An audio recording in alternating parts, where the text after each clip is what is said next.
Sí, gracias. Dos preguntas. La primera es, secretario, usted ahorita el próximo año viene elecciones acá en Estados Unidos, está todo el tema del impeachment en la agenda de Estados Unidos también, y uno empieza ya a escuchar cada vez menos el tema de Venezuela en la agenda de Estados Unidos, ¿no?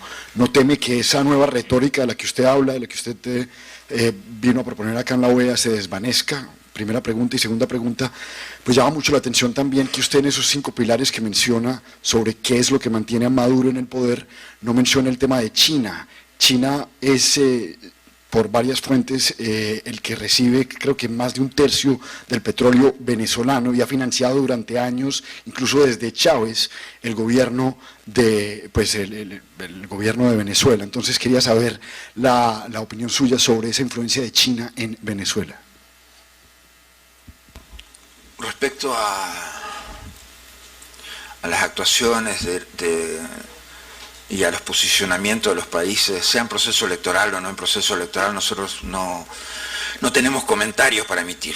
Cada país puede tener la posición y debe tener la posición que quiera respecto a cualquier tema, y nosotros siempre vamos a saludar eso y vamos a respetar lo que sea en este proceso electoral de Estados Unidos o en cualquier otro proceso electoral. Nosotros no tenemos ningún problema que la retórica se desvanezca, o sea, porque la retórica no es algo interesante para nuestro trabajo. Nosotros lo que queremos es que las capacidades de trabajo se mantengan, que las capacidades de trabajo sean las que no se desvanezcan y que se generen posibilidades cada vez más fuertes para ejercer las presiones políticas necesarias, diplomáticas necesarias sobre el régimen dictatorial de Venezuela. Respecto a China, mira, hay países de esta región que han hecho buenos negocios con China, muy buenos negocios con China durante mucho tiempo. China es su principal socio para las exportaciones, China es tiene capacidad de ejecución de proyectos de infraestructura, etcétera, etcétera. O sea que han hecho capacidades de asociación que han sido beneficiosas, tanto para los países latinoamericanos como para, entiendo, la República Popular China. Ahora bien, Venezuela hace mucho tiempo que está haciendo malos negocios con China, y eso no es culpa de China. Que Venezuela haya llegado a un punto de endeudarse a tal extremo, de hipotecar los recursos nacionales, el régimen bolivariano estoy hablando, de hipotecar los recursos nacionales a tal extremo, eso es un problema de hacer mal las cosas, y eso es un problema de un sistema fallido, de un régimen patético. No es un problema de China, que ha sido socio fundamental de tantos países en este continente. Eso es otro tema, o sea, directamente. Yo creo que sí, una dictadura capaz que tiene menores capacidades de controles y balances internos como para hacer que las cosas funcionen institucionalmente mejor. Pero no es un tema trasladable, eso es un tema del fracaso del propio sistema bolivariano. No tiene sentido trasladarle la responsabilidad a nadie. Y se menciona muchas veces a China y a Rusia. China y Rusia son naciones milenarias, con muchas negociaciones encima. Han resuelto siempre muchísimas cosas negociando. Por eso no los incluí en los pilares, los 6 pilares estos de la dictadura, del régimen. Porque con ellos en algún momento siempre ha sido posible arreglar, y es posible arreglar y resolver, y son países propositivos para alcanzar soluciones porque les interesa que las cosas funcionen bien y les interesa ser parte de la solución. Los problemas son estos otros pilares a los que hice referencia. Buenos días, secretario. Muchas gracias. Antonia Laborde, del País. Respecto a la polarización del tema de Venezuela, su contendiente María Fernanda Espinosa dice que su posición tan marcada frente al tema es lo que ha contribuido a la polarización dentro del organismo, en vez de tender puentes como es el rol ideal, según ella. Y en el tema de Bolivia se criticó el silencio de la OEA cuando las Fuerzas Armadas presionaron a el expresidente Evo Morales para que saliera del cargo. No sé si tiene un comentario que hacer al respecto. Respecto a todo esto, sí. Mire, hay temas como violaciones de derechos humanos sistemáticas, como crímenes de lesa humanidad, como corrupción, como un proceso acelerado de desinstitucionalización del país, en los cuales no es que uno tenga posiciones marcadas, uno casi que tiene posiciones de sentido común.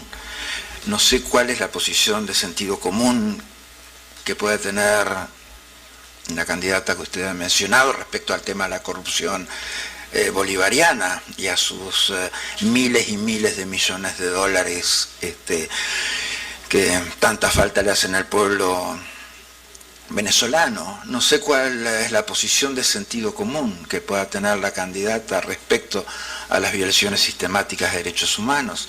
No sé cuál es la posición de sentido común que puede tener respecto a los crímenes de lesa humanidad. No sé cuál es la posición de sentido común distinta a la mía en todo esto que hay que tener respecto a la crisis humanitaria. No sé cuál es la posición de sentido común distinta a la mía que hay que tener respecto a la crisis migratoria en el país, en Venezuela. Son posiciones que son únicas en el sentido de que cualquier otra cosa se sale de la dimensión ética y moral que debemos tener como políticos y como servidores públicos. No tenemos margen cuando estamos hablando de torturas, cuando estamos hablando de ejecuciones extrajudiciales, cuando estamos hablando de gente hambriada, cuando estamos hablando de niños muriéndose en los hospitales por no tener una vacuna o no haber anticonvulsivos. Verdaderamente que ella tenga otra posición al respecto sería muy dañino para la organización, sería muy malo para la organización, sería nefasto para la organización.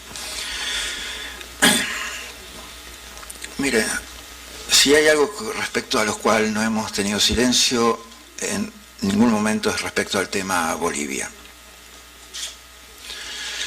En el tema Bolivia, y nosotros hemos tenido un trabajo que empezó varios meses antes, empezó en el mes de mayo, fue muy criticado por unos, nuestra visita a Bolivia para firmar el acuerdo para instalar la misión de observación electoral.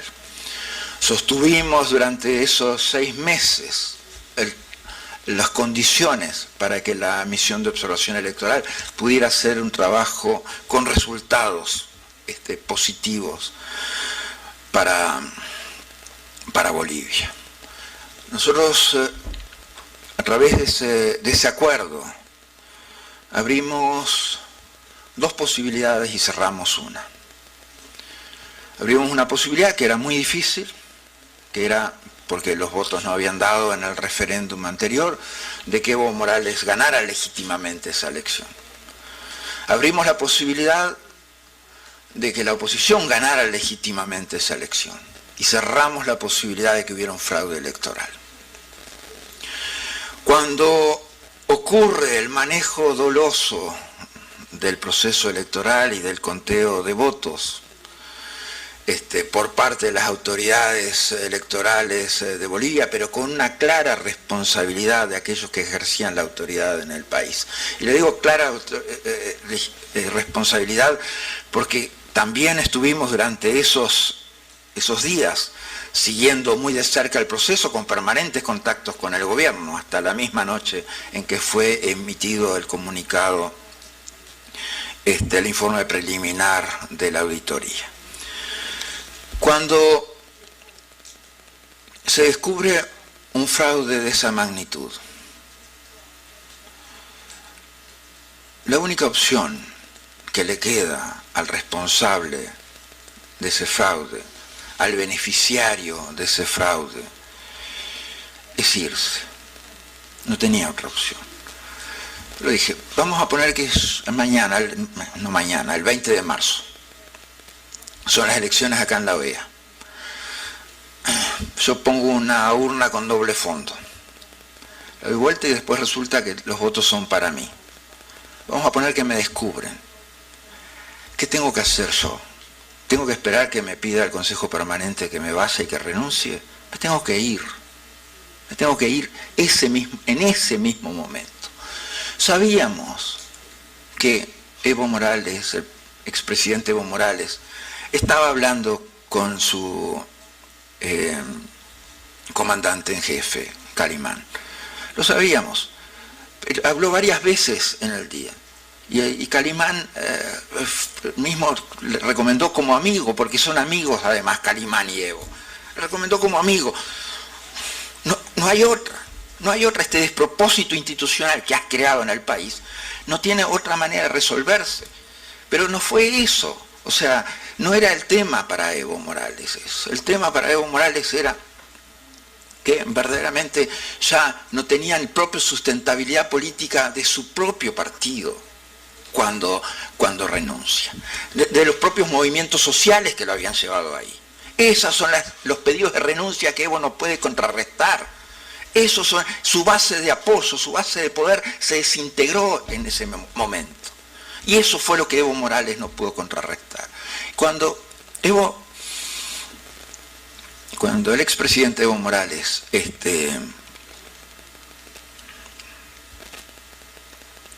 se ve en esa situación, es algo que ya en las conversaciones que habíamos tenido con él, o sea, la intencionalidad de él renunciar estaba antes de que Calimán se lo sugiriera remotamente, o sea, pero no era lo decisivo tampoco. Lo decisivo fue esa pérdida de base, de su base real de apoyo, que no iba a estar ahí. Cuando llamó a los mineros a defender, los mineros no vinieron. Cuando llamó a la central de trabajadores a venir, no vinieron. Cuando llamó a las bases del MAS y no vinieron. Ese fue su fin político, con todos los errores que cometió, porque persona que haya tenido más oportunidades para irse decentemente que Evo Morales probablemente no haya habido en la historia. Tuvo todas las oportunidades. Pero la responsabilidad política era esa. Y creo que su renuncia era lo único posible, pero además creo que era lo único que él mismo quería. O sea, por las conversaciones con él, por las conversaciones que tuvo con el jefe de gabinete, por las conversaciones que tuvo su equipo. Eso ya estaba 5 días antes, o sea, y el informe de la auditoría, que él no rebatió ni una línea, hubieron algunas cosas como CELAC que salieron a rebatir el informe, pero ni Evo ni nadie de su equipo electoral se les ocurrió rebatir remotamente eso. Esa es la realidad política del país. No hemos estado callados ante esa realidad política. Algo semejante se dio cuando Fujimori hace el fraude electoral. O sea, ¿alguien se acuerda quién le pidió la renuncia a Fujimori? No, pero tenía que renunciar, irse y renunciar. Era lógico, no te puedes quedar después de eso. Yo no me puedo quedar, nadie se puede quedar. A nadie que descubra ese fraude se puede quedar. La única cosa decente es caminar solo e irte. Irte, no tenés otra. Esa es la responsabilidad política final.